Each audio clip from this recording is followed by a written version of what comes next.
Mr. President, this decision was promulgated on July 25, 2025, declaring said complaint to be unconstitutional, void ab initio, violative of due process, and that the Senate in the first place did not acquire jurisdiction over it. Take note, Mr. President, it even said that the decision is immediately executory. But before I continue, Mr. President, let me put on record that the initial proceedings, impeachment proceedings conducted by the Senate in the 19th Congress have never been formally carried over to the Senate of the 28th Congress. I do not know, and I'm not aware, I cannot recall of any action so far taken by this august chamber to the effect that the initial impeachment proceedings, which were deemed to have been terminated at the expiration of the 19th Congress at noon of June 30, 2025, have been miraculously brought to life into the present Congress. That having said, Mr. President, I'd like to continue. Mr. President, the decision of the Supreme Court did not dwell on the intrinsic merits of the impeachment complaint filed against the Vice President. It zeroed in merely on the procedures and the processes taken by the House of Representatives. To repeat, it declared the whole impeachment complaint constituting the articles of impeachment to be unconstitutional, violative of due process, void ab initio. Simply because the rules of procedure in impeachment proceedings in the House of Representatives were never followed. And they violated the one-year ban on multiple impeachment complaints as prescribed under Article 11, Section 3, Paragraph 5, which says that no impeachment proceedings shall be initiated against the same official more than twice within a period of 1 year. Napakasimple po ng sinasabi doon, Mr. President. No impeachment proceeding should be initiated against the same person more than twice within a period of 1 year. Ilan po ang impeachment proceedings, impeachment complaints na ipinail ng House of Representatives? 4 po eh. The first one started in December 2. Sumunod po December 4. Meron pang sumunod ng December 19 hanggang sa umabot po ng February 5. Yun nga pong ipinangangalandakan na impeachment complaint which was signed by more than 1/3 of the members of the House of Representatives. Nasunod po ba? Nasunod po ba ang tuntunin ng House of Representatives? Noon pong nag-require ang Supreme Court, Mr. President, tinanong po yung House of Representatives in connection with the 2 petitions filed by several parties before the Supreme Court. One of the items required by the Supreme Court is for the House to give the status of the first 3 complaints filed.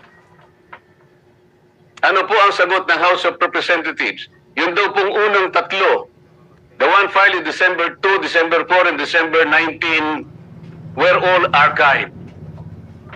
Nasaan po sa rules ng House na yun pong mga impeachment complaints na ipa-file ay archive? Wala po. Pwede po bang ipakita yung slide na kung saan ay makikita natin ano po ba ang proseso kapag may nag-file na isang impeachment complaint? Ayan po yung Rule 2. Ang sinasabi po sa Rule 2, Mr. President,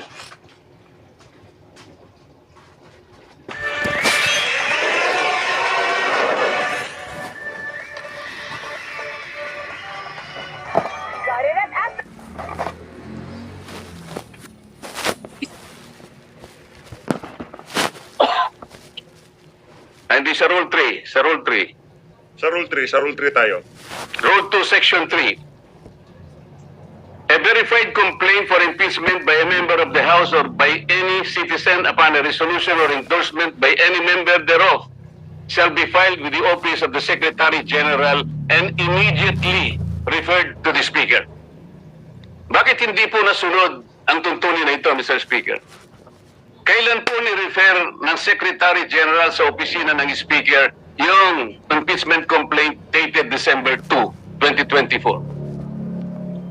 Kailan po ni-refer ng Office of the Secretary General yung impeachment complaint na i-file noong December 4? Wala po silang sagot. Kailan po ni-refer ng Office of the Secretary General yung impeachment complaint that was received on December 19? Wala po silang sinasabi. Nako. Kapag titingnan po natin ang sagot ng Solicitor General in behalf of the House of Representatives, ang sabi po nila, the Secretary General diligently referred simultaneously all the impeachment complaints to the office of the Speaker on February 5, 2025. Immediately po ba yan, Mr. Speaker? December 2, December 4, December 19, at isinama po yung February 5, all of them were simultaneously referred to the office of the Speaker on February 5. 2 buwan po ang kanyang ginugol para lang i-refer sa office of the Speaker. Ano po ang immediate doon? Wala po. Wala po silang sinunod. Wala silang ni-refer at ni-refer nga po delayed. Nung ma-refer po, ang sabi po ng Solicitor General, the 4 impeachment complaints were included in the order of business doon po sa session number 36. You will note, Mr. Speaker, hindi po niya ibinigay bilang annex yung order of business in section number 36. Ang kanya pong ipinakita ay yung journal number 36. Bakit po? Sapagkat hindi totoo na yung 4 na impeachment complaints were included in the order of business. Mr. President, I have a copy of the order of business, session number 36. And I will deposit a copy to the office of the Senate Secretary for everyone to see and examine for themselves kung talagang in-include nila sa order of business. Wala po. Saan po nila in-include? Doon sa journal. Iba po yung journal sa order of business. Alam po niyo kung bakit lang nalagay sa journal, Mr. Speaker? Idinagdag po nila as additional reference of business. That is not the requirement of the Constitution. Pwede mo ba nating makita yung slide ano sinasabi po ng Constitution?